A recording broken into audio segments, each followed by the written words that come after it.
The Texas sun hung heavy over Houston's East Side neighborhoods, casting long shadows across the cracked pavement of Maple Grove Street. It was a Saturday afternoon in late July, the kind of day where the heat shimmered off the asphalt and the air felt thick enough to choke on. Inside the weathered two-story house at the corner of Maple and Fifth, 7-year-old Mia Thompson pressed her small body against her bedroom door, her heart hammering in her chest as the sounds from downstairs grew louder and more terrifying. The crash of breaking glass, her mother's scream, Derek Hartman's voice, slurred and venomous, cutting through the afternoon air like a knife. This wasn't the first time, and Mia knew with the awful certainty that only a child forced to grow up too fast could possess, that it wouldn't be the last. Her mother, Rachel Thompson, had tried so hard to make things work with Derek. She'd met him 2 years ago at the diner where she waitressed double shifts to keep a roof over their heads. He'd seemed charming at first, attentive, helpful. But charm had a way of rotting from the inside out. "Please, Derek, stop!" Rachel's voice cracked with desperation, followed by another sickening thud that made Mia's stomach turn. The little girl's hands trembled as she grabbed her worn pink backpack from the floor. She knew what she had to do. Her mother had told her once, during a rare moment when Derek was gone and they could breathe freely, "If it ever gets really bad, baby, you run. You run and you find help." Mia crept to her window, her small fingers struggling with the latch. The window stuck at first, swollen from the Houston humidity, but desperation gave her strength beyond her years. She managed to push it open just enough to squeeze through, dropping onto the porch roof below with a soft thump that her pounding heart told her was too loud. She froze, listening for any sign that Derek had heard, but the shouting continued inside. Scrambling to the edge of the roof, Mia grabbed the old oak tree branch that had been her secret escape route to the backyard for years. Her sneakers found purchase on the rough bark, and within seconds she was on the ground, running.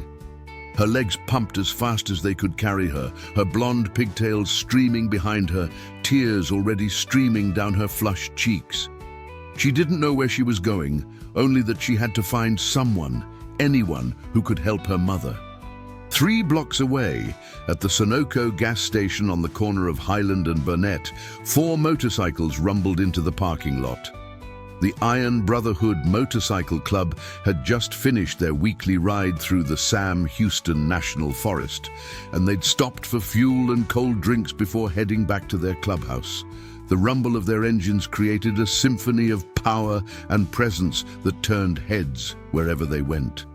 Jake Morrison, the club's president, swung his leg off his black and chrome Harley-Davidson Road King with the ease of a man who'd been riding for 30 years.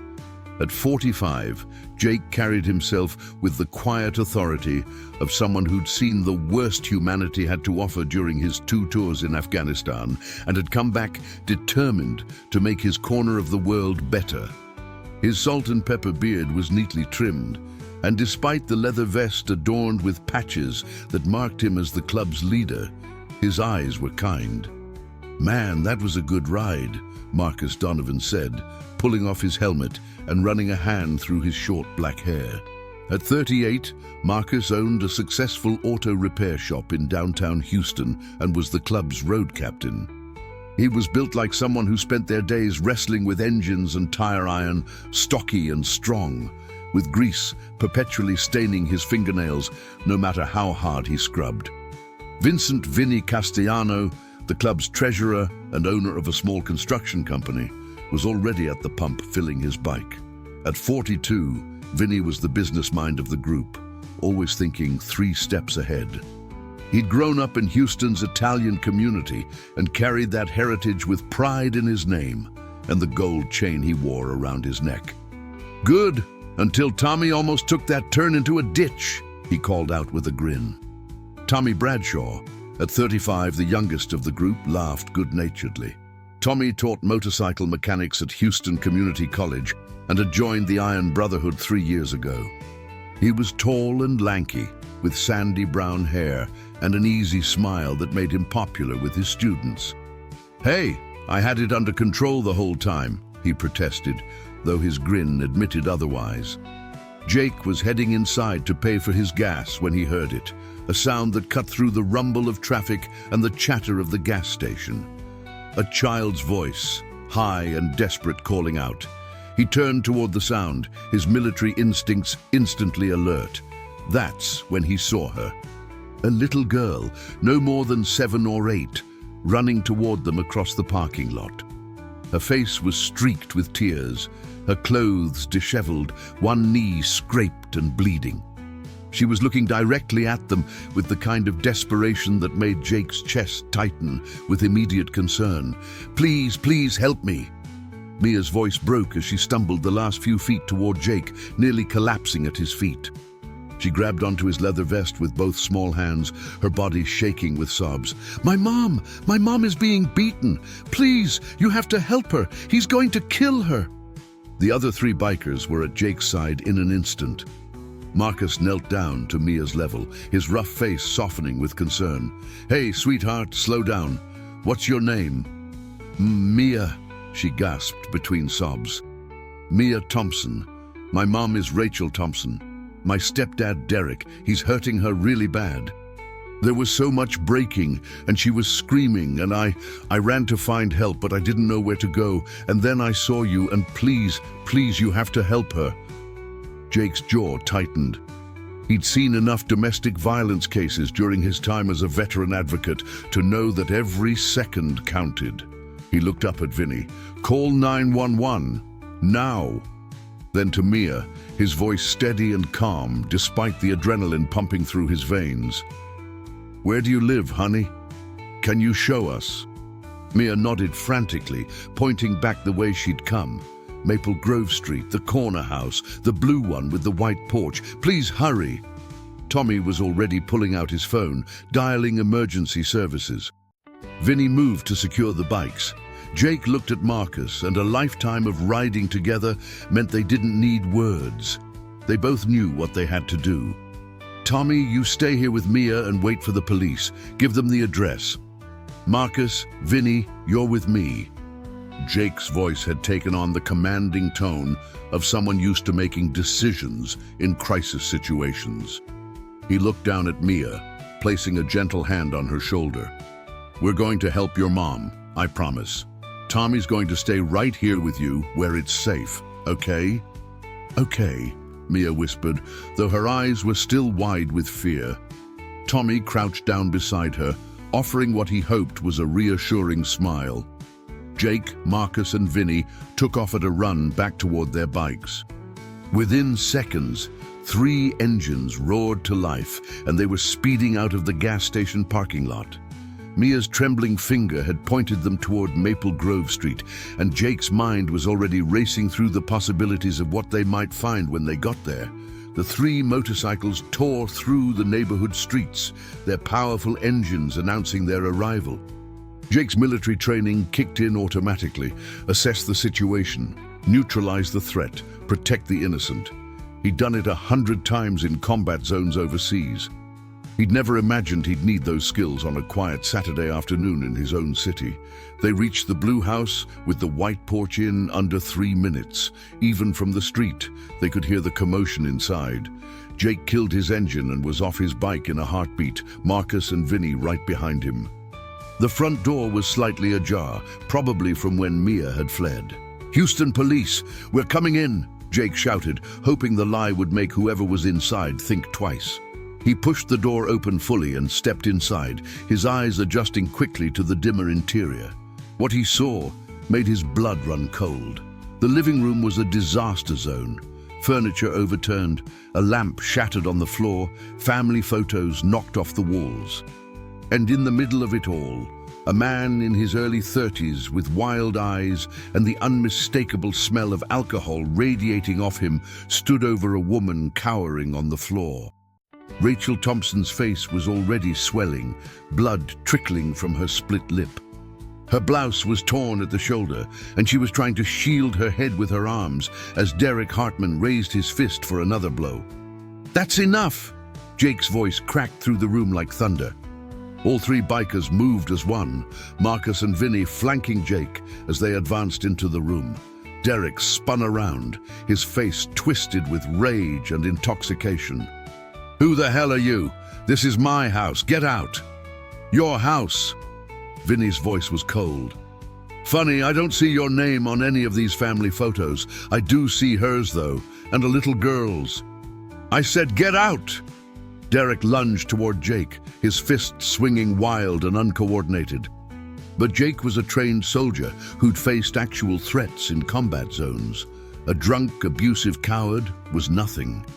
He sidestepped easily, catching Derek's arm and twisting it behind his back in one smooth motion, forcing the man down onto his knees. "You're done," Jake said quietly, his voice carrying more menace in its calm than any shout could have. "You're done hurting her. You're done scaring that little girl. You're done." Marcus was already moving to Rachel's side, helping her sit up carefully. "Ma'am, are you okay? Can you stand?" His voice was gentle, nothing like the gruff mechanic most people knew. Rachel nodded weakly, her eyes darting between the three leather-clad strangers who'd burst into her home and the man who'd been terrorizing her for the past year. "Mia," she gasped. "Where's my daughter?" "She's safe," Vinny assured her, pulling out his phone.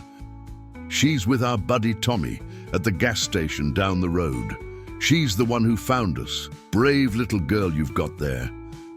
Tears spilled down Rachel's bruised cheeks, though whether from relief or pain or both was impossible to tell. "She got away. Thank God she got away." The sound of sirens approaching grew louder. Within moments, police cars were pulling up outside, followed closely by an ambulance. Tommy had done his job well, giving the dispatcher all the information they needed. Two officers entered the house, their hands instinctively moving toward their weapons when they saw the scene.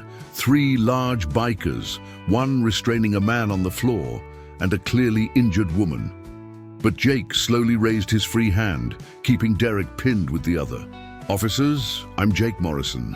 We responded to a call for help from this woman's daughter.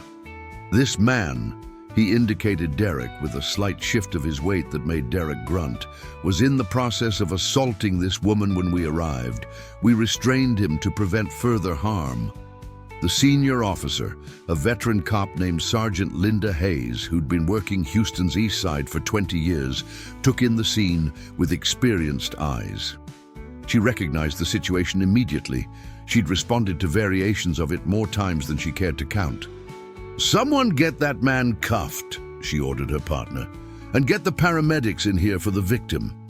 As the younger officer moved to take Derek into custody, the abuser finally seemed to realize the gravity of his situation.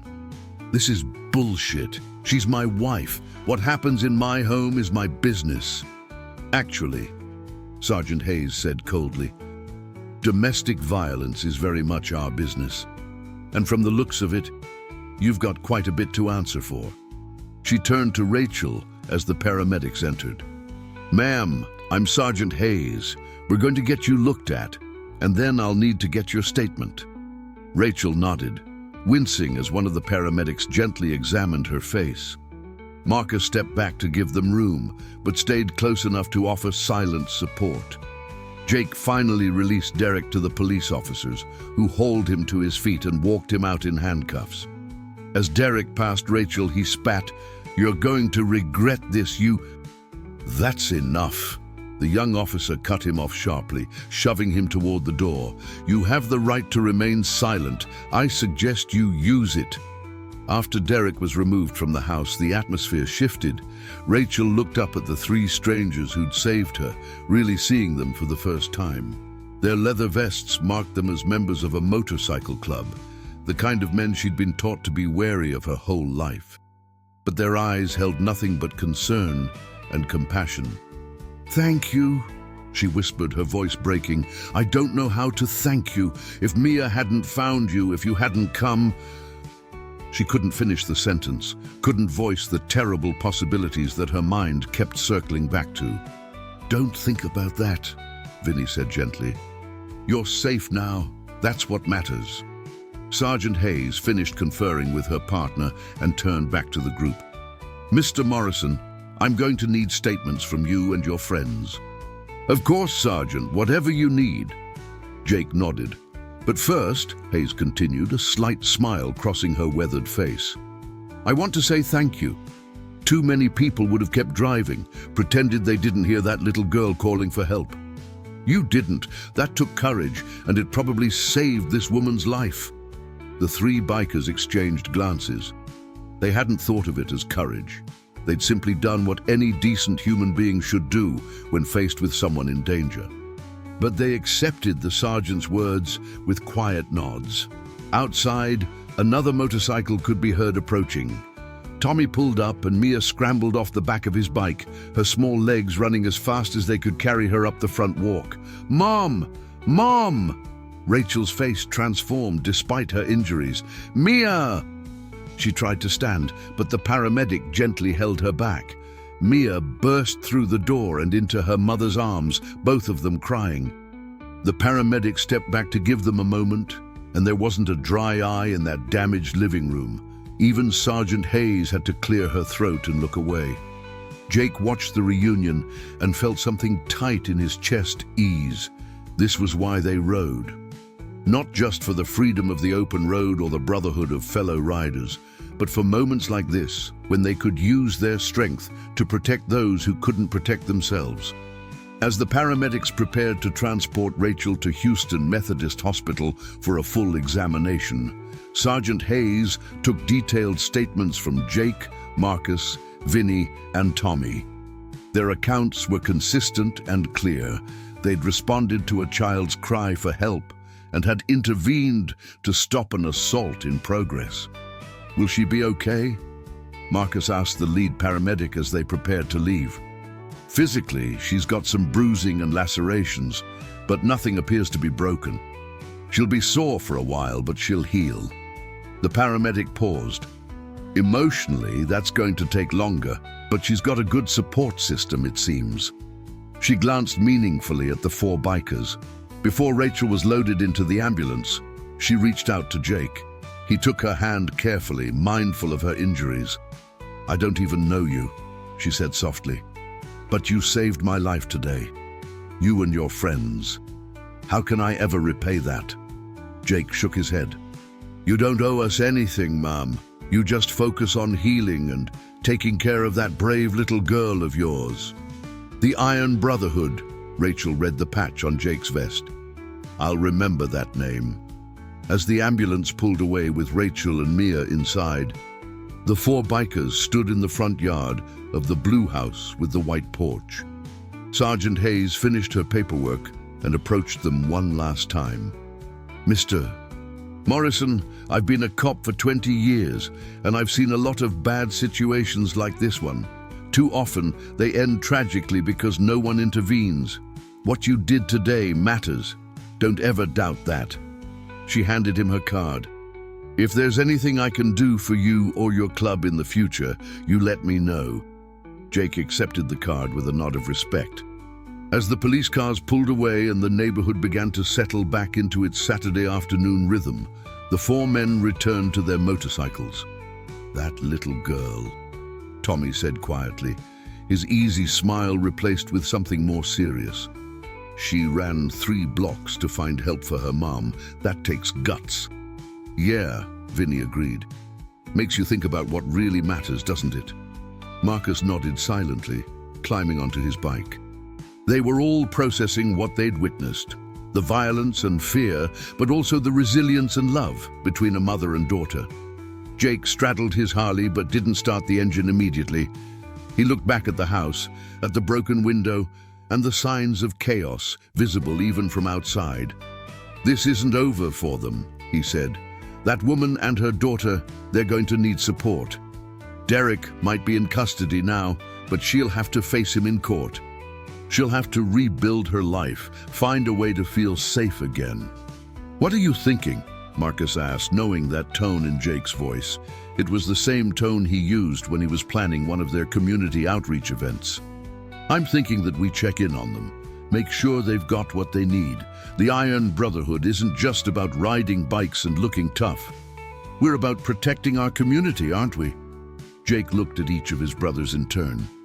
Damn right, Vinny agreed. Count me in, Tommy added. Always, Marcus finished. As the four motorcycles roared to life and headed back toward their clubhouse, none of them could have known that this chance encounter on a hot July afternoon would change not just their lives, but the entire character of their club. The Iron Brotherhood was about to become more than just a motorcycle club. They were about to become guardians, protectors, and family to two people who desperately needed all three. 3 days after the incident, Rachel Thompson sat in a room at the Houston Area Women's Center, staring at a pamphlet titled "Life After Domestic Violence." Her face still bore the purple and yellow bruises of Derek's assault, though the swelling had gone down significantly. Mia sat beside her on the comfortable couch, coloring quietly in a book that one of the center's volunteers had given her. The center, located in a nondescript building designed to protect the privacy and safety of its clients, had become Rachel's lifeline in the past 72 hours. After her examination at Houston Methodist Hospital had confirmed no broken bones or internal injuries, the hospital's social worker had connected her with the center. They'd helped her file for an emergency protective order against Derek, who was currently being held at the Harris County Jail on charges of assault and battery, criminal damage to property, and violation of a previous restraining order that Rachel had filed and then dropped 6 months ago. Sarah Chen, the victim advocate assigned to Rachel's case, sat across from them with a gentle smile on her face. At 40 years old, Sarah had been working with domestic violence survivors for 15 years, and her calm competence was exactly what Rachel needed. "Rachel, I know this is overwhelming," Sarah said softly, "but I want you to understand that you've already taken the hardest steps. You survived. You protected your daughter, and now you're here, taking action to make sure it never happens again." Rachel nodded, though tears threatened to spill over again.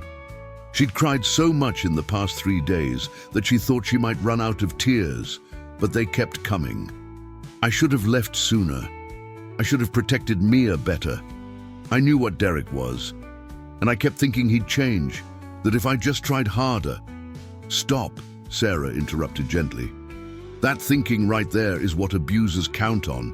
They make you believe that their violence is somehow your fault, that you can control it by modifying your behavior. But the truth is, the only person responsible for Derek's actions is Derek. You are not to blame for what he did to you." Mia looked up from her coloring, her young face far too serious. "Mommy, Sarah's right. Miss Hayes, the police lady, she told me that too. She said bad people make bad choices, and that's not our fault."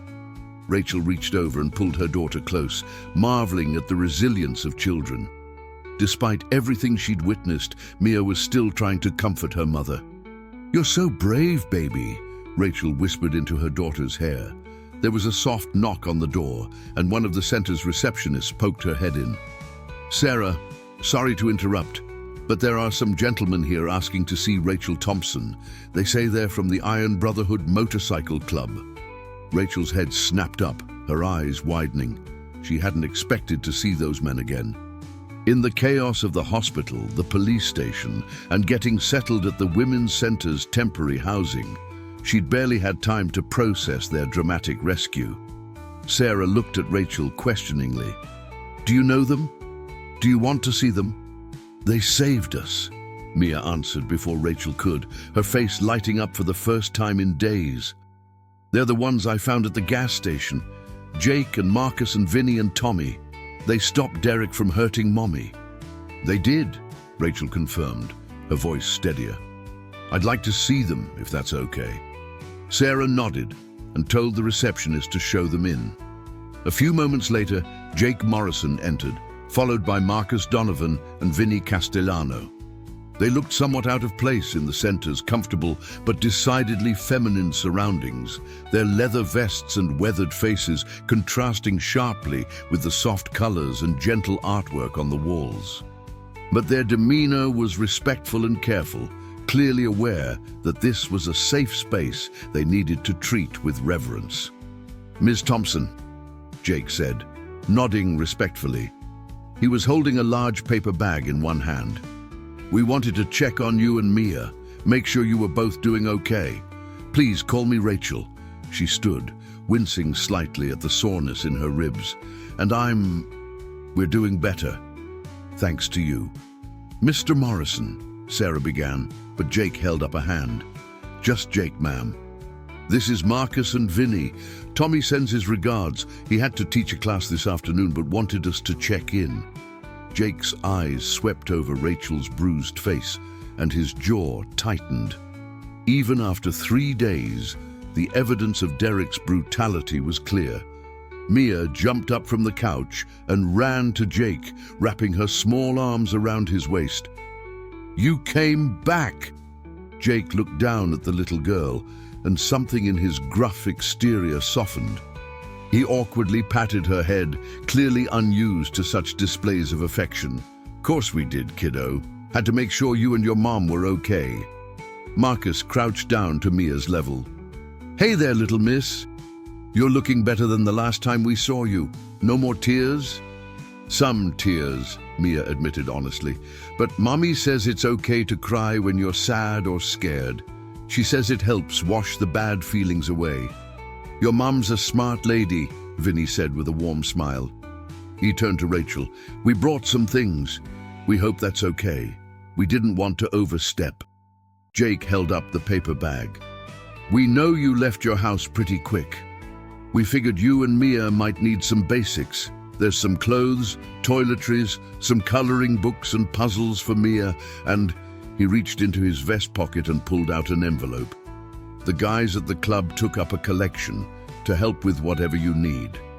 Rachel's hands went to her mouth, her eyes filling with tears again. But these weren't tears of pain or fear. These were tears of gratitude and disbelief. "You didn't have to do this," she whispered. "We wanted to," Marcus said simply. "You've been dealt a rough hand, Rachel. But you don't have to deal with it alone." Sarah Chen had been watching this exchange with interest. She'd worked with countless survivors over the years and had seen the various support systems that helped or hindered recovery. Community support was crucial, and if these bikers were genuine in their desire to help, that could make all the difference for Rachel and Mia. "Gentlemen," Sarah said carefully, "I appreciate your concern for Rachel and Mia. But I need to ensure that any support they receive is appropriate and doesn't create new dependencies or complications. Can you tell me a bit about your motorcycle club?" Jake nodded, understanding her caution. "The Iron Brotherhood has been active in Houston for 12 years. We're not an outlaw club. We're law-abiding citizens who happen to love riding motorcycles. Our members include veterans, business owners, teachers, and mechanics. We do community outreach, organize charity rides, and support local causes. We're registered with the city and have worked with organizations like United Way and the Houston Food Bank." Vinny pulled out his phone and showed Sarah their club's website and social media pages, which documented their various charitable activities. "We helped rebuild a playground in 3rd Ward last year. We do an annual toy drive for Houston Children's Hospital. We're big, we're loud, but we're not criminals." Sarah examined the information, then looked at Rachel. "It's your decision, Rachel. How do you feel about accepting their help?" Rachel looked at Jake, Marcus, and Vinny. 3 days ago, these men had been strangers, but they'd responded without hesitation when Mia had called for help. They'd put themselves in potential danger to protect her.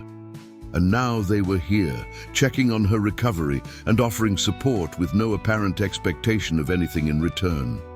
"I'd be honored to accept," Rachel said quietly. "I don't have a lot of family in Houston. My parents passed away when I was young, and I don't have siblings. I've been pretty isolated the past couple years. Derek didn't like me having friends." She paused, swallowing hard. "Having people who care enough to check on us means more than I can say." Then we'll be those people, Jake said firmly, and you're not isolated anymore. The Iron Brotherhood takes care of its own, and as far as we're concerned, you and Mia are under our protection now. Over the next hour, the bikers sat with Rachel and Sarah, discussing practical matters. Rachel needed to find a new place to live. She couldn't go back to the house on Maple Grove Street, not with all those memories and the fear that Derek might somehow make bail. She needed to navigate the legal system, prepare for Derek's trial, and figure out how to rebuild her life from scratch. Marcus, it turned out, had connections through his auto repair shop. I know a property manager who oversees some apartments near downtown. They're not fancy, but they're safe, affordable, and in a good neighborhood. I can make a call, see if there's anything available. I can help with the legal stuff, Vinny offered. My construction company uses a law firm that does some pro bono work. I'll reach out to them, see if they can help with the protective order and the criminal proceedings against Derek. Jake pulled out a card and handed it to Rachel. This is my number.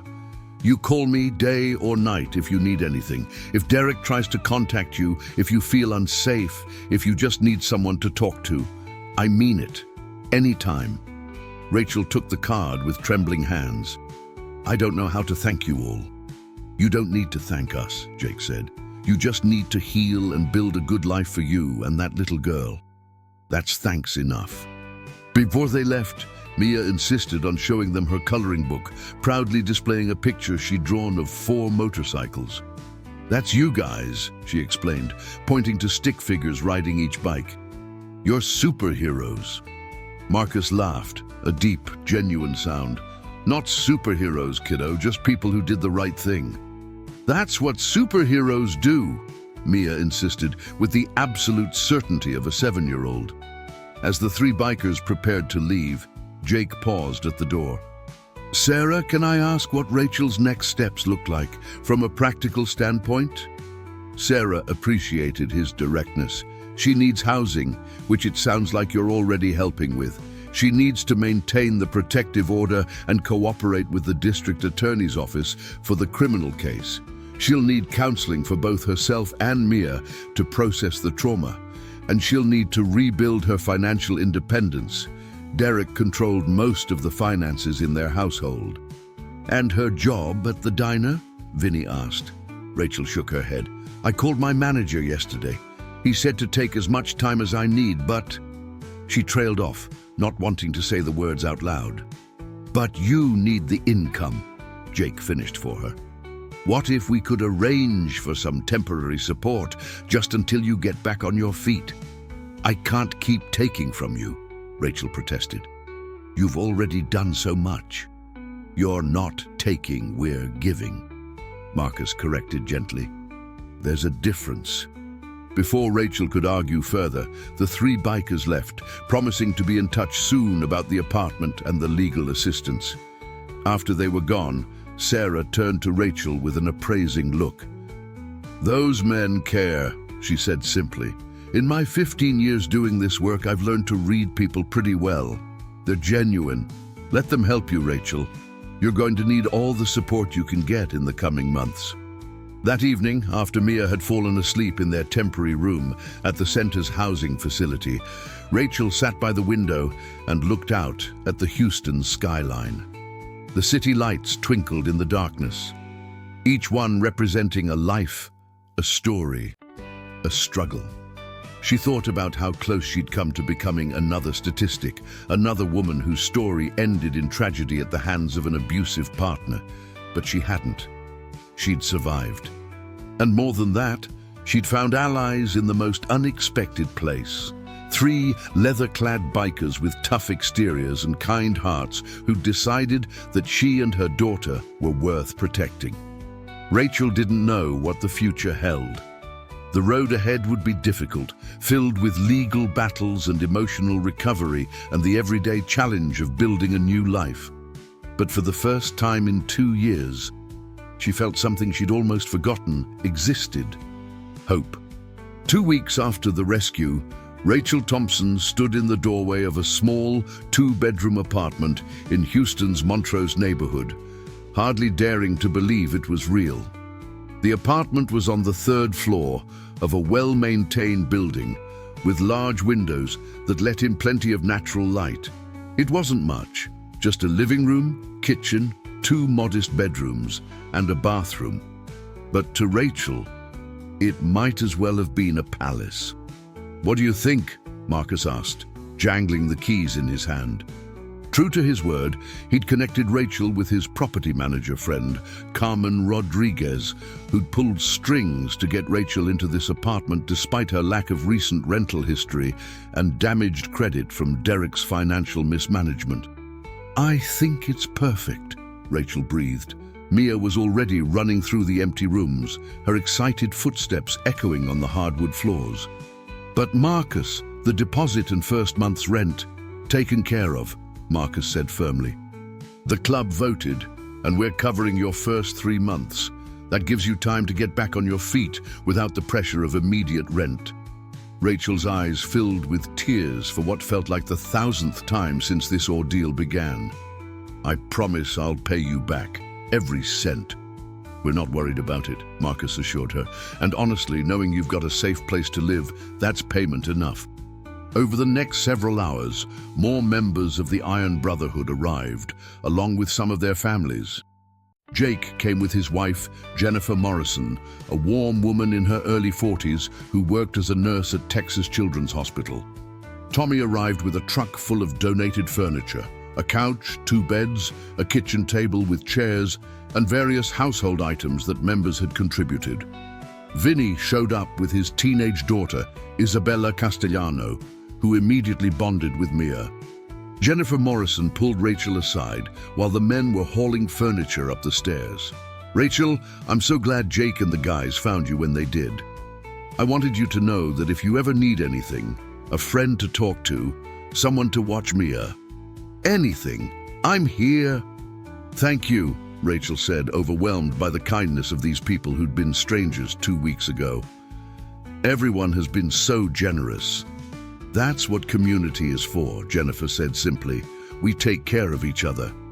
And besides," she added with a warm smile, "I have a feeling you'd do the same for someone else if positions were reversed." By evening, the apartment was transformed. The furniture was arranged, the beds were made with donated linens, and the kitchen was stocked with groceries that Vinny had insisted on buying. Mia's room now held not just a bed, but a small bookshelf filled with children's books, a toy chest with puzzles and games, and cheerful yellow curtains that Isabella and Jennifer had hung. As the last of the helpers prepared to leave, Jake pulled Rachel aside. "There's something else we need to talk about. Derek's arraignment is tomorrow morning." Rachel's face paled. She'd been trying not to think about Derek, about the fact that he was still out there, even if he was currently behind bars. "Sergeant Hayes called me," she admitted quietly. "She said I should be there, that it would show the judge I'm serious about the charges." "Do you have someone to go with you?" Jake asked.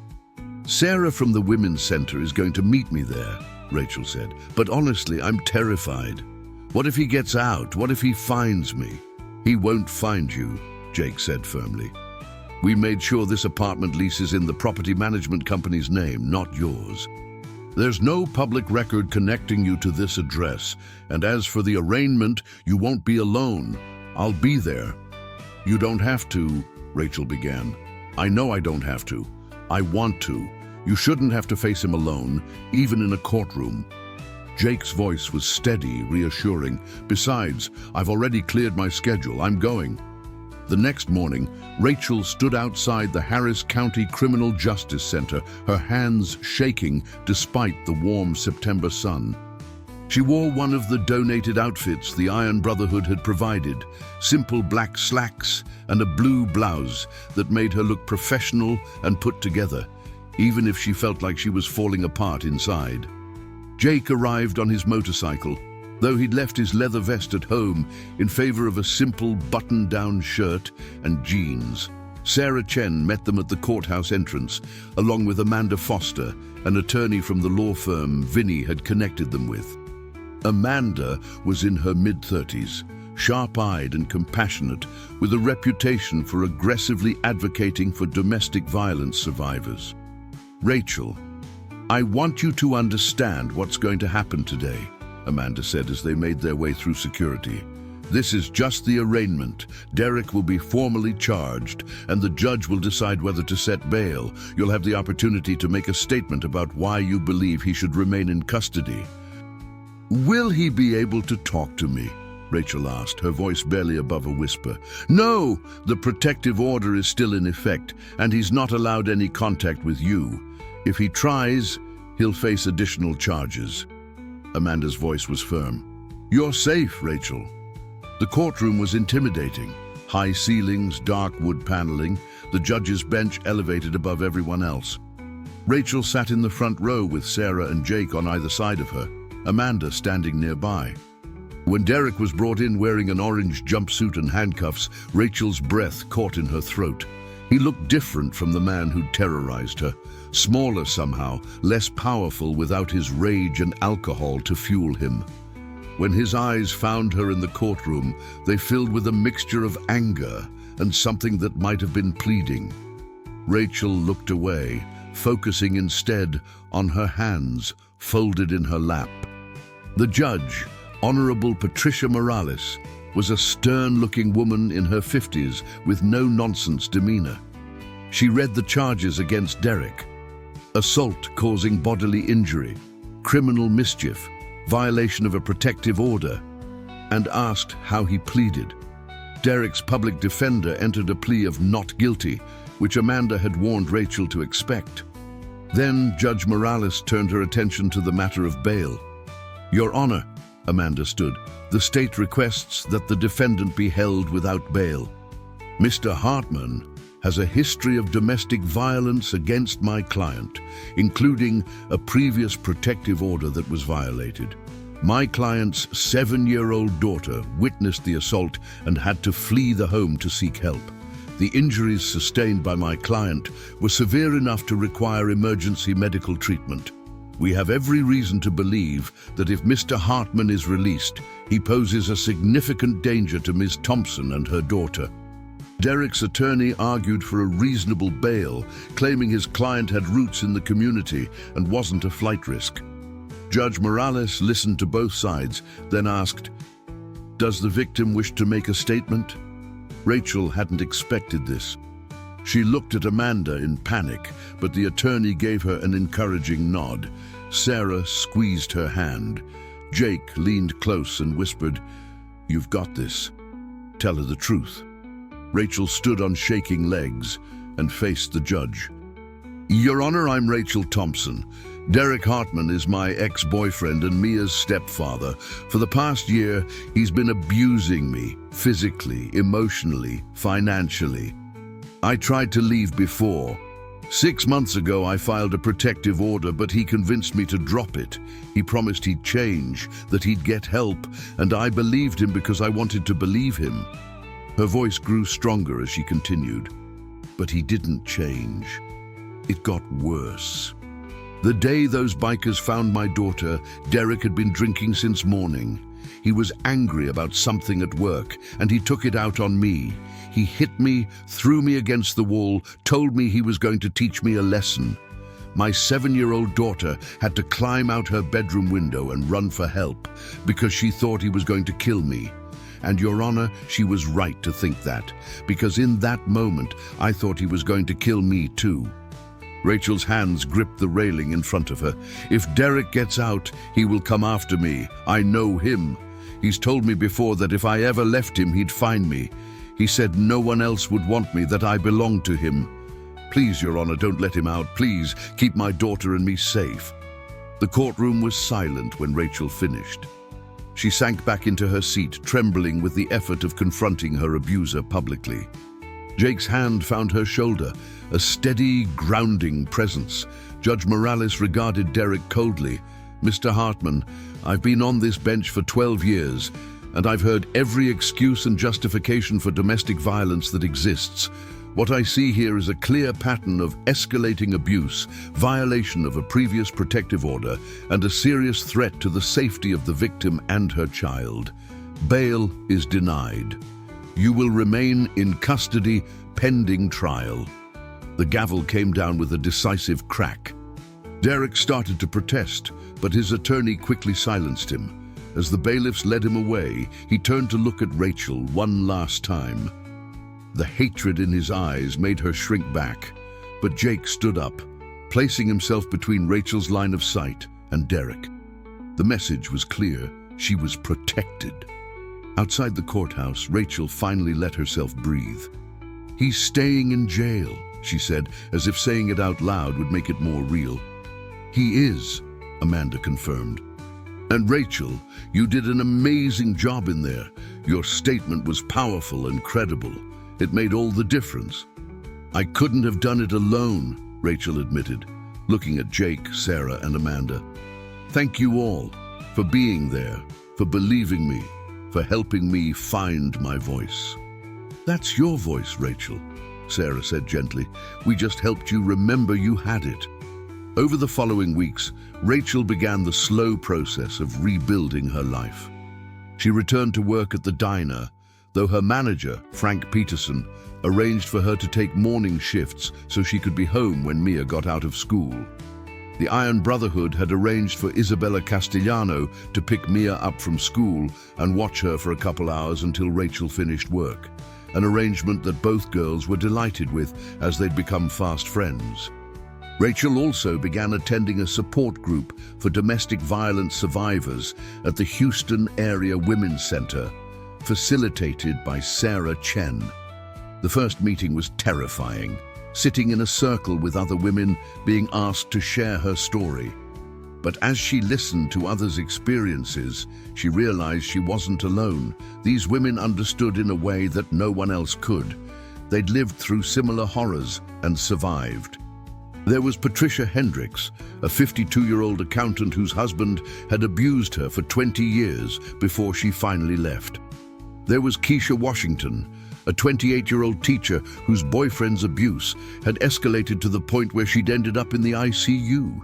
There was Maria Gonzalez, a 35-year-old mother of 3 who'd escaped her abuser with nothing but the clothes on her back and her children. Each woman's story was different, but the themes were heartbreakingly similar: isolation, fear, the gradual erosion of self-worth, the belief that they somehow deserved the abuse or could fix their abuser if they just tried hard enough. And each woman's journey to freedom was marked by courage, resilience, and the support of others who refused to let them fall. Rachel found herself looking forward to these weekly meetings. The support group became a place where she could be honest about her fears and struggles without judgment. When she admitted that she sometimes missed Derek, not the abusive drunk he'd become, but the charming man she'd first met, no one looked at her like she was crazy. They understood the complexity of leaving an abuser, the conflicting emotions that came with ending a relationship, even a toxic one. Mia, meanwhile, was receiving her own support through play therapy with Dr. Linda Nakamura, a child psychologist who specialized in trauma. Through games, drawing, and gentle conversation, Dr. Nakamura was helping Mia process what she'd witnessed and experienced. The nightmares that had plagued Mia those first weeks were becoming less frequent. One evening in late September, there was a knock on Rachel's apartment door. She checked the peephole, a habit she'd developed since moving in, and was surprised to see Jake Morrison standing in the hallway, still in his work clothes from his day job as a project manager at an engineering firm. "Jake, hi," Rachel said, opening the door. "Is everything okay?" "Everything's fine," Jake assured her. "I was in the neighborhood and wanted to check in. Make sure you and Mia are settling in okay." "We're doing well," Rachel said, stepping aside to let him in. "Better than I expected, honestly. Mia's made friends at school. I'm back into a rhythm at work, and this apartment actually feels like home." Jake nodded, pleased. "That's good to hear. And how are you doing?" "Really?" Rachel considered the question carefully. People asked her how she was all the time, but most wanted the polite response, the reassurance that everything was fine. Jake, she sensed, wanted the truth. "I'm terrified," she admitted. "Every day I'm scared that something will go wrong, that Derek will somehow get out, that I won't be able to provide for Mia, that I'm messing up this second chance. But I'm also hopeful, which is something I haven't felt in a long time. And I'm grateful, so grateful for everyone who's helped us. I don't think I've properly expressed how much it means." "You don't need to keep thanking us," Jake said, "but since we're being honest, I want to tell you something. When my buddies and I intervened that day, we did it because it was the right thing to do. But getting to know you and Mia these past weeks, seeing your strength and resilience, watching you rebuild your life, that's been a gift to us. You've reminded us why we do this, why community matters. I don't feel very strong most days," Rachel confessed. "Strength isn't about not being afraid," Jake said. "It's about doing what needs to be done despite the fear. You're one of the strongest people I've met, Rachel Thompson. Don't forget that." Their conversation was interrupted by Mia emerging from her bedroom, where she'd been doing homework. Her face lit up when she saw Jake. "Jake, did you come to have dinner with us? Mummy's making spaghetti." Jake laughed. "I don't want to intrude on your dinner." "You're not intruding," Rachel said quickly. "We'd love to have you. It's the least I can do after everything." Over dinner, Rachel's spaghetti with garlic bread, Jake told Mia stories about his motorcycle rides, carefully editing out any dangerous or inappropriate details. Mia was fascinated, asking a million questions about bikes and riding and whether she could learn when she got older. "Maybe when you're older," Rachel interjected, shooting Jake an amused look. "Much older." After dinner, as Rachel washed dishes and Mia returned to her homework, Jake stood at the apartment's window, looking out at the Houston skyline. "You know," he said thoughtfully, "the club is having a family barbecue next weekend. Nothing fancy, just burgers and hot dogs at the clubhouse, some of the members bringing their kids. You and Mia should come." "Really?" Rachel asked, surprised. "Really. The club has about 30 members now, and most of them have families. It would be good for you to meet everyone. Let Mia play with some other kids. Plus," he added with a slight smile, "Jennifer has been bugging me about inviting you. She thinks Mia and our nephew would get along great." Rachel hesitated. The thought of meeting so many new people was daunting, but the thought of Mia getting to be a normal kid, playing and laughing without the shadow of trauma hanging over her, was appealing. "Okay," she agreed. "We'll come." "Good," Jake said, clearly pleased. "I'll send you the details." The following Saturday, Rachel and Mia arrived at the Iron Brotherhood's clubhouse, a large converted warehouse in East Houston that served as the club's meeting place and social hub. Rachel had been nervous about attending, unsure what to expect from a motorcycle club gathering. Her fears dissolved the moment they walked through the door. The space was warm and welcoming, decorated with motorcycle memorabilia and photos of club events. Children were running around playing tag, while adults stood in groups chatting and laughing. Music played from speakers, and the smell of grilling burgers wafted through the air. Jennifer Morrison spotted them immediately and came over with a warm smile. "Rachel, Mia, I'm so glad you came." Jennifer gave Rachel a quick hug and crouched down to Mia's level. "Mia, my nephew Caleb is around here somewhere. He's 8, and I think you two would be great friends. Want to go find him?" Mia looked to her mother for permission, and Rachel nodded. Within minutes, Mia was off playing with Caleb and several other children, her laughter carrying across the warehouse. Rachel watched her daughter, feeling her heart simultaneously break and heal at the sight of that innocent joy. Over the next few hours, Rachel met dozens of Iron Brotherhood members and their families. There was Danny Cruz, a paramedic who'd been with the club for 5 years, and his wife Sophia, a kindergarten teacher. There was Robert Big Rob Williams, who owned a local gym and offered to give Rachel a free membership if she wanted to learn some self-defense. There was Christopher Hayes and his husband Mark, who ran a catering business and insisted on giving Rachel their card in case she ever needed help with an event. What struck Rachel most was how normal everyone was. These weren't the dangerous biker stereotypes from movies and television. These were regular people, parents and professionals, veterans and volunteers, who happened to share a passion for riding motorcycles and supporting their community. Tommy Bradshaw found Rachel near the grill, watching Mia play. "She looks happy," he observed. "She does," Rachel agreed. "It's been a while since I've seen her like this. Carefree." "Kids are resilient," Tommy said. "With the right support and stability, they bounce back. Sounds like you're giving her both." "I'm trying," Rachel said. "Some days are harder than others." "That's life," Tommy acknowledged. "But you're not facing those hard days alone anymore. That's the point of all this." He gestured around the clubhouse. "Having people who care, who show up, who support each other through the tough times." As the sun began to set and the barbecue wound down, Jake called for everyone's attention. The crowd quieted, and he stood in the center of the warehouse, his presence commanding respect without demanding it. "Most of you know the story of how we met Rachel and Mia Thompson," Jake began, gesturing to where Rachel stood with Mia at her side. "A few weeks ago, Mia showed incredible courage by seeking help when her mother was in danger. Marcus, Vinny, Tommy and I were in the right place at the right time to respond. But what happened that day reminded me of something important. We're not just a motorcycle club, we're a family, and we take care of our community." There were murmurs of agreement throughout the crowd. "Rachel and Mia have become part of our family," Jake continued.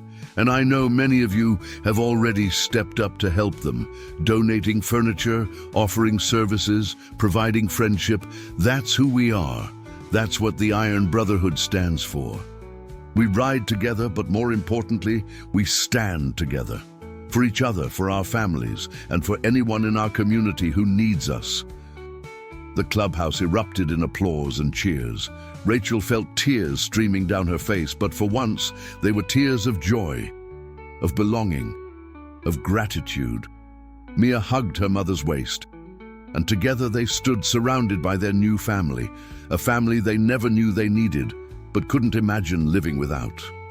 November arrived with cooler temperatures and the promise of the holidays approaching. Rachel had been living in her Montrose apartment for 2 months, and the space truly felt like home now. The bare walls had been decorated with photos, Mia's school pictures, snapshots from the Iron Brotherhood barbecue, a framed drawing that Mia had made of their motorcycle family. The apartment was small, but filled with warmth and safety, 2 things Rachel had learned never to take for granted. The phone call from Amanda Foster came on a Tuesday morning, just as Rachel was getting ready for her shift at the diner. "Rachel, it's Amanda. I wanted to give you an update on Derek's case. The district attorney has offered a plea deal." Rachel's hand tightened on the phone. "What kind of plea deal?" "Derek would plead guilty to aggravated assault in violation of a protective order. In exchange, the DA is recommending 3 years in state prison, followed by 5 years of supervised probation with mandatory anger management and substance abuse treatment. Most importantly, the deal includes a permanent restraining order. Derek would be legally prohibited from contacting you or Mia for the rest of his life, with severe penalties if he violates it." 3 years, Rachel repeated. It seemed like both a long time and not nearly enough. "What happens if we don't take the deal and go to trial?"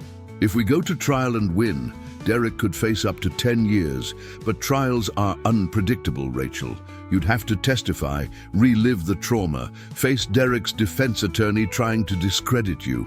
Mia might have to testify about what she witnessed, and there's always the possibility that a jury might not convict, or might convict on lesser charges that result in less prison time."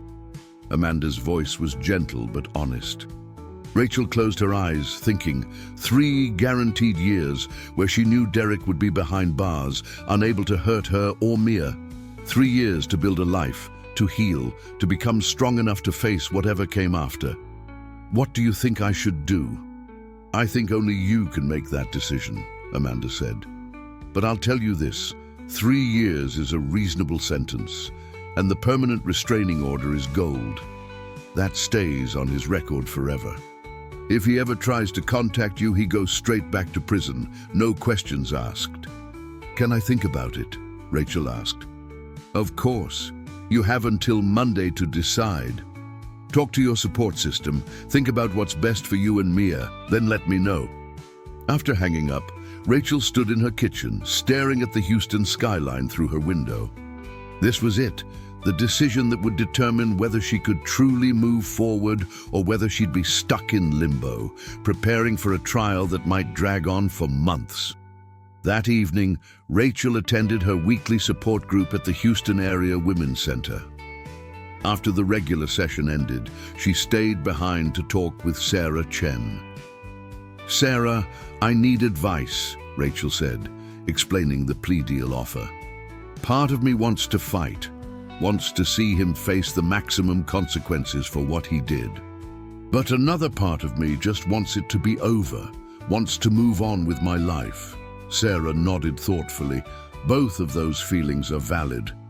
But let me ask you this. Which choice will give you the most peace? Which choice allows you to heal and build the future you want for yourself and Mia?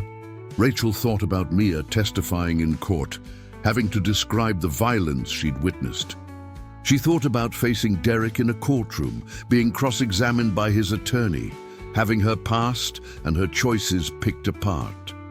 And she thought about the alternative, accepting the plea deal, knowing Derek would be in prison for 3 years and using that time to build an unshakable foundation for their new life. I think I know what I need to do, Rachel said quietly. The next day, Rachel called Jake Morrison.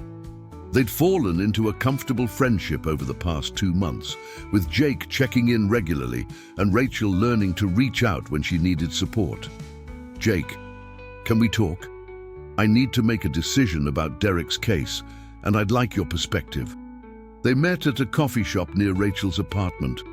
Jake arrived in his work clothes, dress pants and a button-down shirt, his project management job a far cry from the leather-clad biker image most people associated with him. Over coffee, Rachel explained the plea deal and her conflicting feelings. Jake listened carefully, not interrupting, letting her process her thoughts out loud. When she finished, he was quiet for a moment before speaking. Rachel, I've seen combat. I've faced situations where I had to make split-second decisions that affected people's lives.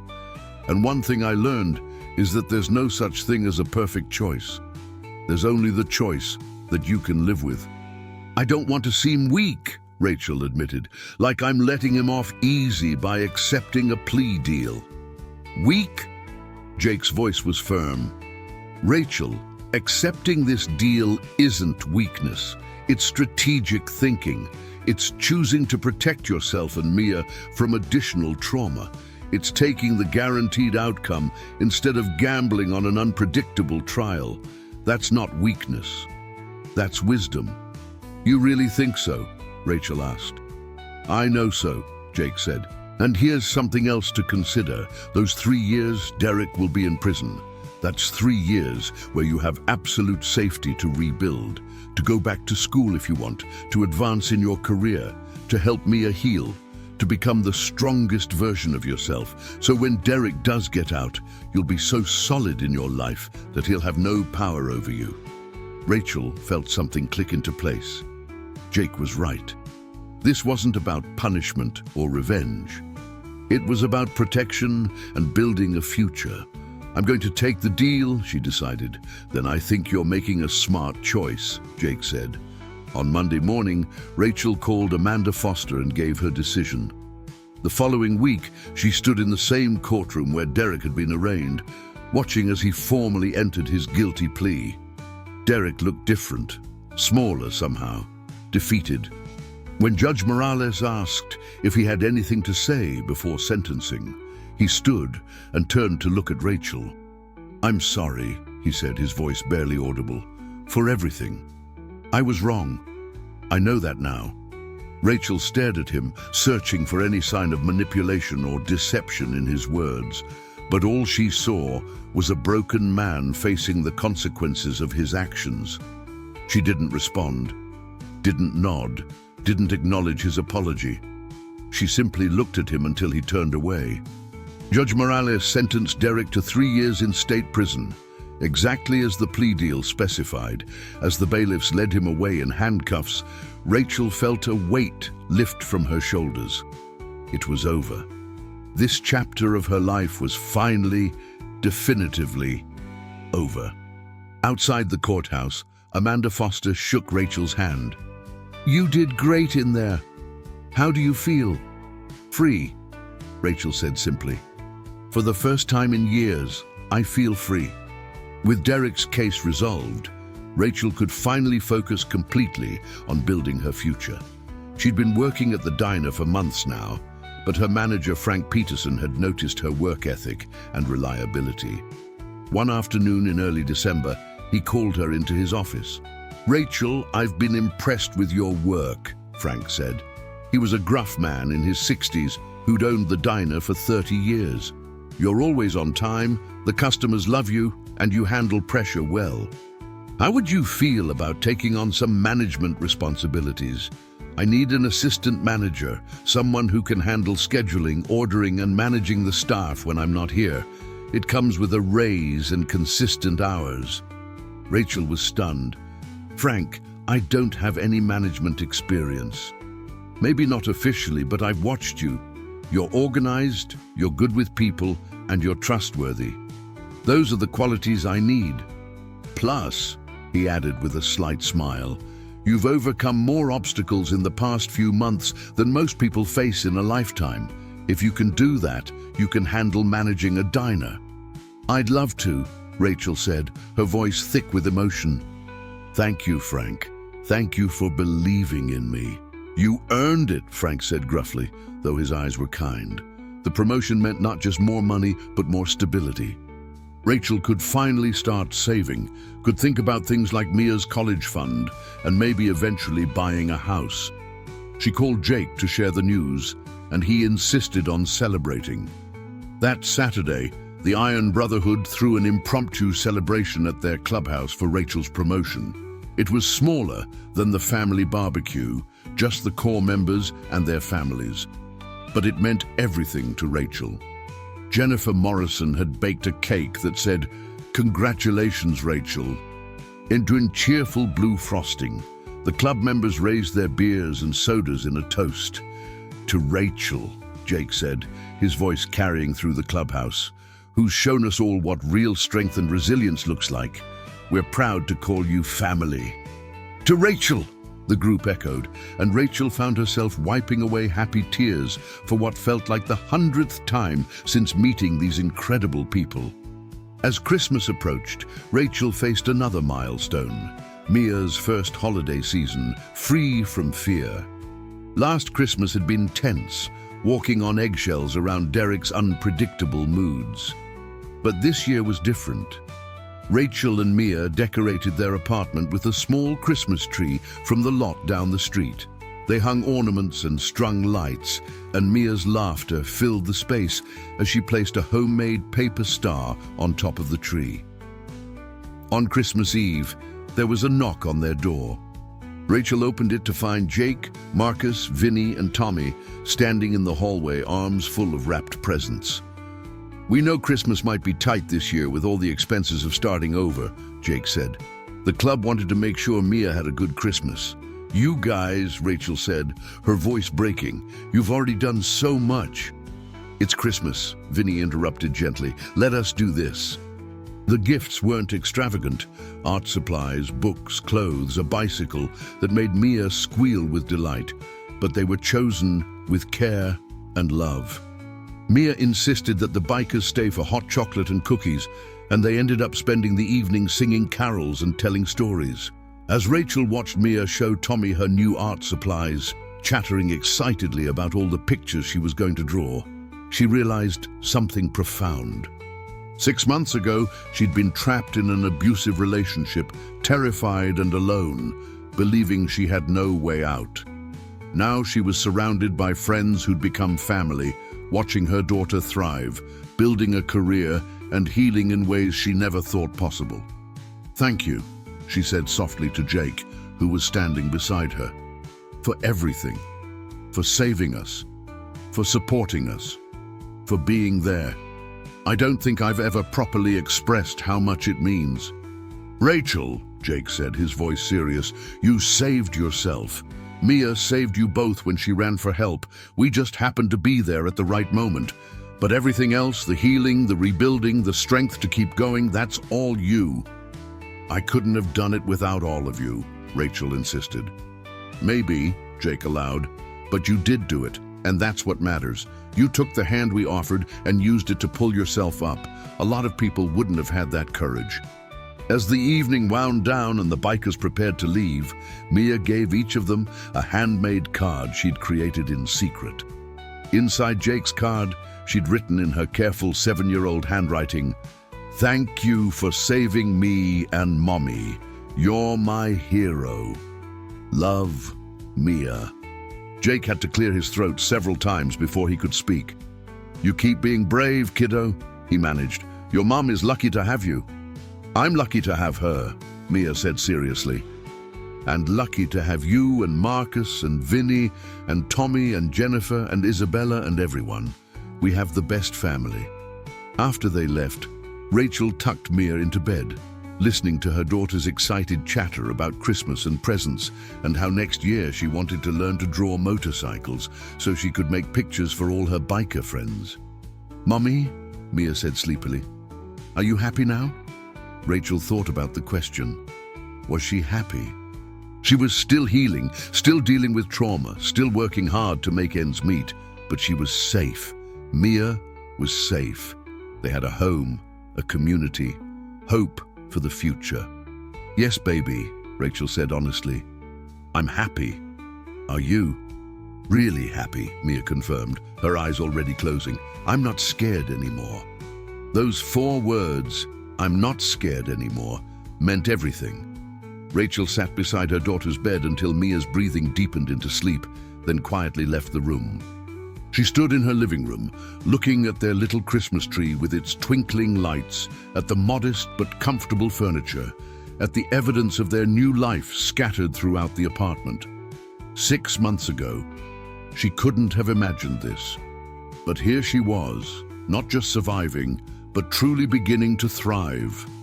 And it was all because one little girl had been brave enough to run for help, and 4 bikers had been good enough to answer that call. Spring came to Houston with its typical explosion of color and warmth. Rachel Thompson stood in front of the bathroom mirror in her apartment, barely recognizing the woman who looked back at her. It had been 9 months since that terrifying day in July, and the changes went far beyond the physical healing of her injuries. The woman in the mirror stood tall, her shoulders back, her eyes clear and confident. This woman had taken self-defense classes at Big Rob's gym, courtesy of the Iron Brotherhood. This woman had been promoted again at the diner, now serving as Frank's full partner in managing the business. This woman had started taking online courses in business administration, dreaming of maybe one day opening her own restaurant. Most importantly, this woman was no longer defined by fear. Mia was thriving too. Now 8 years old, she was doing well in school, making friends, and showing a talent for art that Dr. Nakamura said was part of her healing process, a way of processing and expressing emotions that were too complex for words. The nightmares had stopped months ago, replaced by dreams of ordinary childhood adventures. On a sunny Saturday in April, Rachel received an unexpected call from Sarah Chen. "Rachel, I have a proposition for you. The Houston Area Women's Center is looking for survivors who'd be willing to share their stories with other women who are just beginning their journey out of abusive relationships. Would you be interested in speaking at one of our support group meetings?" Rachel's first instinct was to say no. The thought of standing up and talking about Derek, about the abuse, about her lowest moments, was terrifying. But then she thought about how much the support group had helped her, how hearing other women's stories had made her feel less alone. Maybe she could do that for someone else. "I'll do it," Rachel said. A week later, Rachel stood in the same room where she'd attended countless support group meetings, but this time she was at the front of the circle instead of sitting in it. 10 women looked at her with varying expressions: hope, skepticism, fear, exhaustion. Rachel recognized all those emotions. She'd felt them all. "My name is Rachel Thompson," she began, her voice steady. 9 months ago, I was in an abusive relationship. My boyfriend Derek was violent, controlling, and terrifying. I thought I'd never escape. I thought I deserved what was happening to me. And I was sure that even if I did leave, I'd never be able to build a life for myself and my daughter. She could see some of the women nodding, recognizing their own stories in her words. "I'm here to tell you that I was wrong about all of that," Rachel continued. "I didn't deserve the abuse. No one ever does. I did escape, thanks to my brave daughter and some good people who happened to be in the right place at the right time. And I have built a life, a better life than I ever thought possible." Over the next 30 minutes, Rachel told her story. She didn't sugarcoat the hard parts: the fear, the legal battles, the financial struggles, the moments when she wanted to give up. But she also talked about the healing, the support she'd found, the gradual return of her confidence and independence. "I won't lie to you," Rachel said as she concluded. "Leaving is hard. Rebuilding is hard. Some days you'll feel like you're taking 2 steps forward and 1 step back, but you keep going because each day gets a little bit easier. Each day you get a little bit stronger. And eventually you wake up and realize that you're not just surviving anymore, you're actually living." After Rachel finished speaking, several women approached her with questions and thanks. One woman, Diana Martinez, a 32-year-old teacher whose husband had been abusing her for 5 years, spoke through tears. "I keep thinking I should go back. He calls and apologizes, says he'll change, and part of me wants to believe him." "That's normal," Rachel said gently. "I felt that way too. But here's what I learned. People can change, but only if they want to and only if they do the work." "Has your husband sought treatment? Has he taken responsibility for his actions without blaming you?" Diana shook her head. "He says if I just came home, everything would be fine. That I'm the one breaking up our family." "That's manipulation," Rachel said firmly. "He broke up your family when he chose to be violent. Your job isn't to fix him, it's to protect yourself. And it sounds like you already know what you need to do." Diana nodded slowly. "I do know. I just needed to hear someone else say it." As Rachel left the Women's Center that day, she felt a sense of purpose she'd never experienced before. Her suffering hadn't been meaningless. If sharing her story could help even one woman find the strength to leave an abusive situation, then something good had come from the pain. That evening, Rachel attended a special meeting at the Iron Brotherhood clubhouse. Jake had called earlier in the week, saying the club had something they wanted to discuss with her. When she arrived, she found not just the core members she'd become close with, but nearly the entire club, 30 members strong, plus many of their families. "Rachel, thank you for coming," Jake said as she entered. "We wanted to talk to you about something important.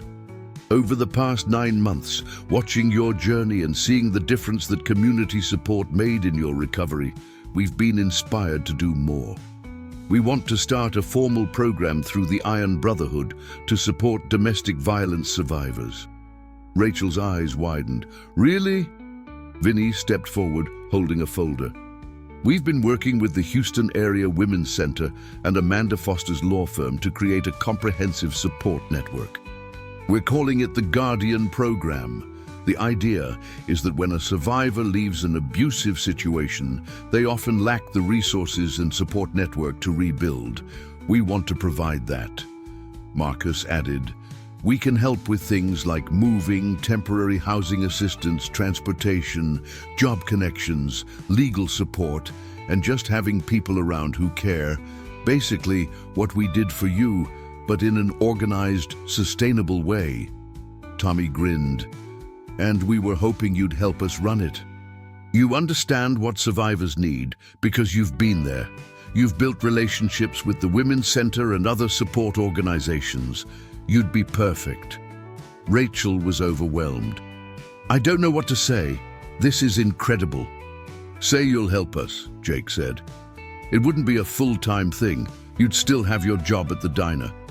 But maybe a few hours a week helping coordinate services, talking to survivors, being the bridge between them and the club. We'd pay you a small stipend for your time. You'd pay me to help other people the way you helped me, Rachel asked, incredulous. It's work, Vinny said practically. Important work, and it should be compensated. Rachel looked around the room at all these people who'd become her family. The tough-looking bikers with their leather vests and their kind hearts.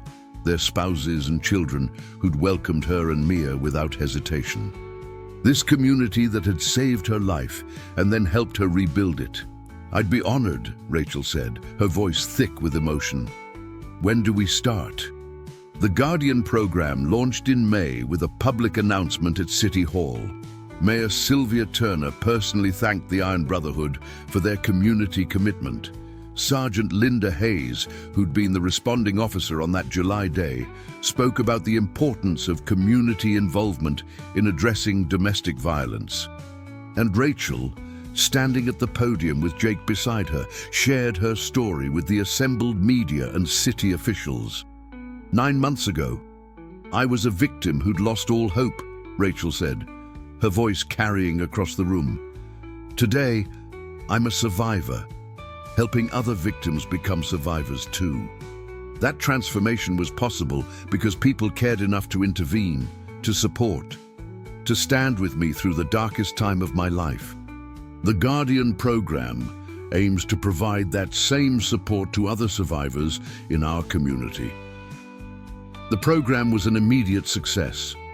Within the first month, they'd helped 3 families escape abusive situations, providing everything from transportation to temporary housing to emotional support. Rachel found herself working closely with Sarah Chen and Amanda Foster, coordinating services and matching survivors with Iron Brotherhood members who could help with specific needs.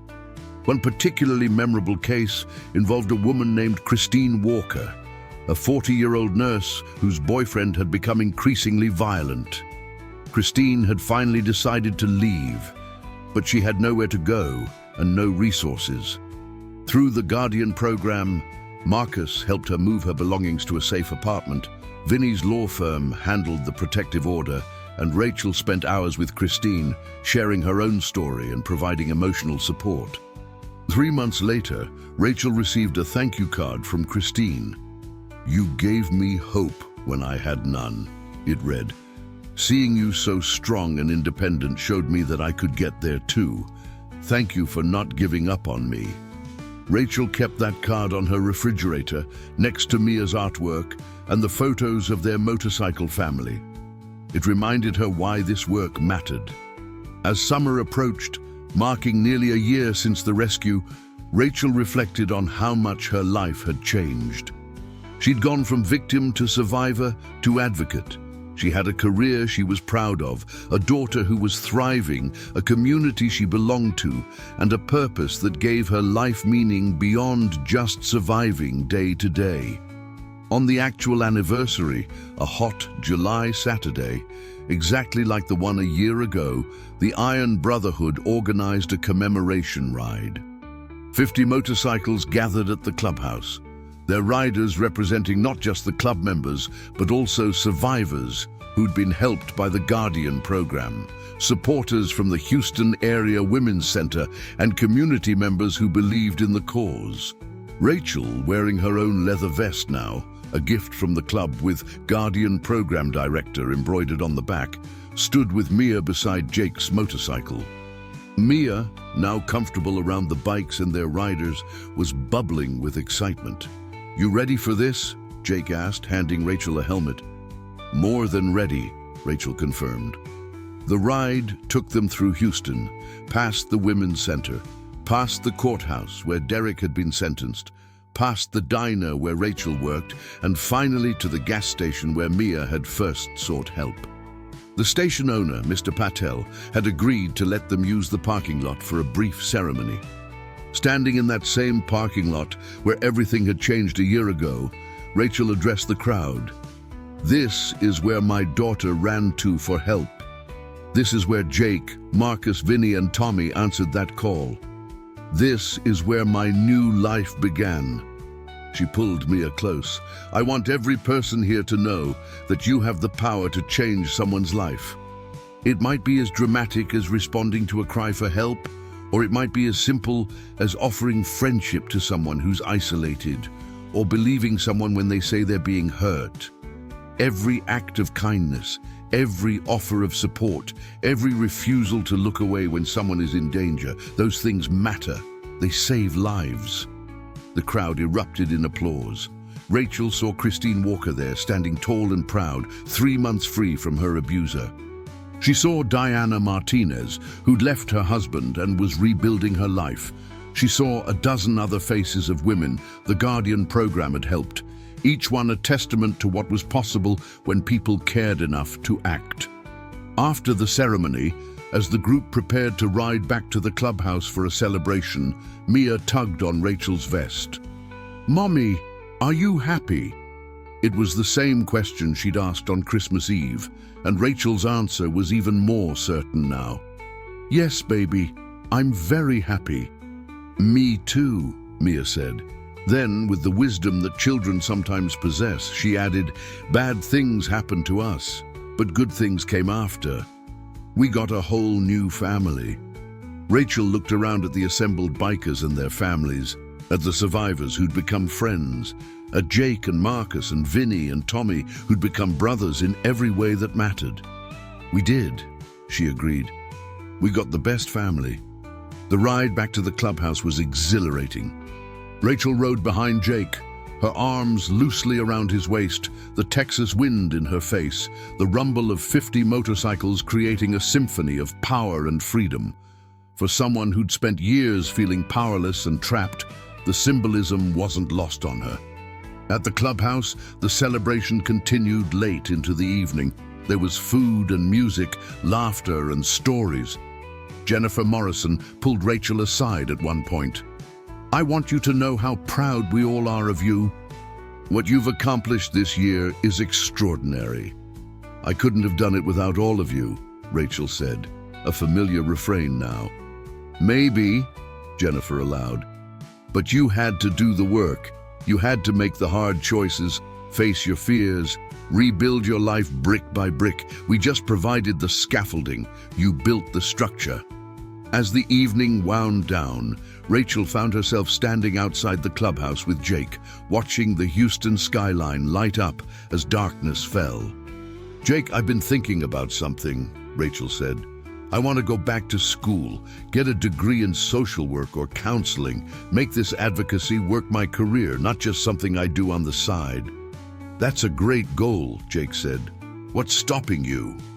"Fear, mostly," Rachel admitted. "Fear that I can't do it, that I'm not smart enough, that I'll fail." "Rachel," Jake said, turning to face her fully, "you escaped an abusive relationship, rebuilt your life from nothing, became an advocate for other survivors, and helped launch a program that's already changed dozens of lives. If you can do all that, you can absolutely earn a degree." "When you put it that way," Rachel said with a small laugh. "I'll tell you what," Jake continued. "The club will support you. If you need help with tuition, with childcare for Mia while you're in class, with anything, we'll figure it out together. Because investing in you is investing in every survivor you'll help in the future." Rachel felt tears threatening again. After a year of healing, she'd thought she was done with the constant crying, but apparently not. "Why do you all believe in me so much?" "Because you give us reason to," Jake said simply. "Every day you show up, you do the work, you help others, you keep growing. That's not common, Rachel, that's special, and we're honored to be part of your journey." Inside the clubhouse, someone started playing music and couples began dancing. Tommy emerged and called to Jake and Rachel, "Come on, you two, this is supposed to be a celebration."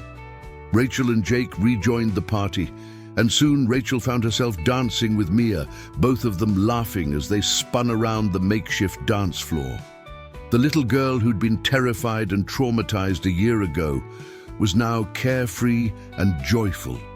The woman who'd been broken and hopeless was now strong and purposeful. As the night ended and Rachel and Mia prepared to head home, Jake walked them to Rachel's car, a reliable used Honda that Vinny had helped her buy at a fair price. "Same time next week for the Guardian program meeting?" Jake asked. "Wouldn't miss it," Rachel confirmed, buckling Mia into her car seat. "Rachel," Jake said, his hand on her car door, "I just want to say one more thing. A year ago, we were strangers who happened to be in the right place at the right time, but somehow you and Mia have become family. Not just to me, but to everyone in the club. And I want you to know that we'll always be here for you, no matter what comes next." "I know," Rachel said, and she meant it. "You've proven that every single day for the past year, and I hope you know that you're family to us too. You, Jennifer, Marcus, Vinny, Tommy, everyone. You're the family Mia and I chose, and that makes you even more special." As Rachel drove home through the Houston night, Mia fell asleep in the back seat, worn out from the excitement of the day. Rachel glanced at her daughter in the rearview mirror, at her peaceful, sleeping face, and felt a surge of gratitude so powerful it almost overwhelmed her. They'd survived, they'd healed, they'd thrived, and they'd found a family in the most unexpected place. Among a group of leather-clad bikers who'd proven that heroes don't always look the way you expect them to. Rachel thought about where they'd been a year ago, terrified, trapped, hopeless. And she thought about where they were now, safe, supported, purposeful. The journey hadn't been easy. There had been setbacks and struggles, moments of doubt and fear.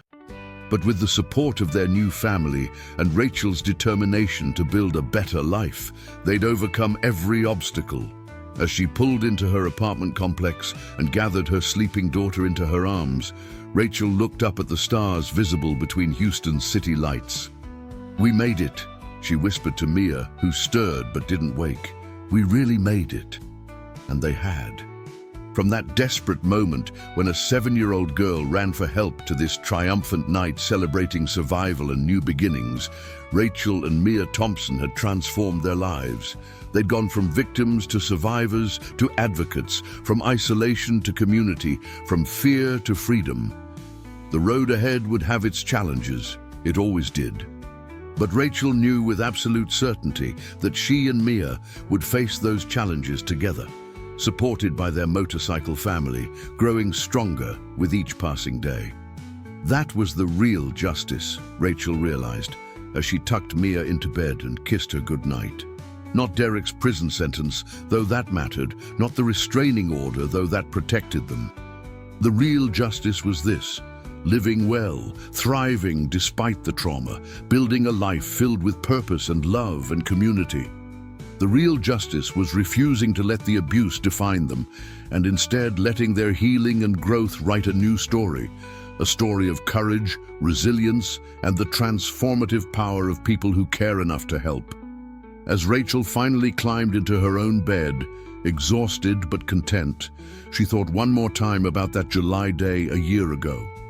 About Mia's desperate run for help, about 4 bikers who could have kept riding but chose to stop, about all the choices, big and small, that had led to this moment.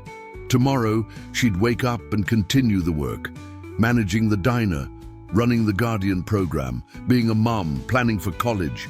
But tonight, she simply let herself feel grateful for the journey, for the lessons learned, and for the family found in the most unexpected place. Outside, the Houston night continued its rhythm. Cars passing, lights twinkling, life happening in countless homes and streets. And in a modest Montrose apartment, a survivor and her daughter slept peacefully, protected by love, strengthened by community, and empowered by their own unbreakable spirits. The little girl who'd begged for help had saved her mother. The bikers who'd answered that call had become guardians. And together, they'd proven that even in the darkest moments, hope could be found, justice could be served, and lives could be completely transformed through courage, compassion, and the simple act of refusing to look away when someone needs help. Did this story touch your heart in some way? If Mia's courage, Rachel's resilience, or the Iron Brotherhood's compassion moved you, please take a moment to leave a comment below sharing your thoughts. Your engagement helps stories like this reach more people who might need to hear them. Don't forget to like this video, share it with someone who might find hope in Rachel and Mia's journey, and subscribe to our channel for more inspiring stories of survival, courage, and the power of community. Thank you for being part of this journey with us.